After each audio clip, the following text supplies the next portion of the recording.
wuxuu leeyahay qofku adoo hurda hadday biyo kaa yimaadaan aanad dareemin kadib aad iska tukato markaana aad marada ka aragto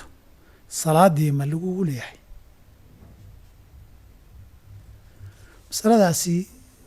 dabcan qofka waxay ku xiran tahay wakhtiga uu arkay iyo salaadda uu tukaday wixii ka dambeeyey hadduu xaqiijiyo biyahani biyihii shahwada inay yihiin marka koobaad ee qabays waa waajibayaa almaau min almaa'i waay nabigan alay slam waa la weydiiyey qofka isagoo hurda biyuhu ka imanayaan inuu qabaysanayo wuxuuna sheegay inuu qabaysanayo qofka qabays laga doonayo sala allahu alayh wasalam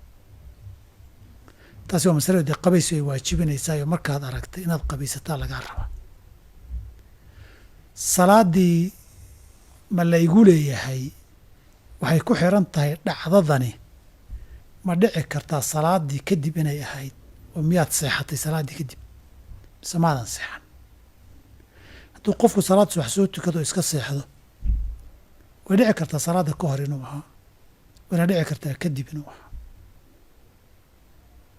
markaasoo kaleeta salaaddii soo celis laguguma laha waa dhayoy dhacdooyinku marka ugu dhoway dhici karaan baa loo tiiriyaa oo xukunkeeda la siiyaa haddii uusan seexan wayna dhici karin salaaddii kadib in sidani ay dhacday oy biyahani ka yimaadeen wuu qabaysanayaa salaaddiina wuu soo celinayaa soo celintaasna miduu hadda isagu dambaabay ma ahane waa sidii salaaddii hurdadii halmaanka ku tagtay oo kaleeto bay la mid noqonaysaa marka labadaa mid buu noqonayaa haddii ay waxaanay dhici karaan salaaddii kadib inay yimaadeenna soo celis laguma laha haddaanay dhici karin salaaddii kadib inay yimaadeen oo munaasabad iyo hurdo ay ku yimaadaan aynan jirinba salaaddii waa la soo celinaya waayo markaa waxaa la hubaa salaadda ka hor bay qofkan janaabada ku dhacday markuu salaadda tukanayeyna daahir ma ahayn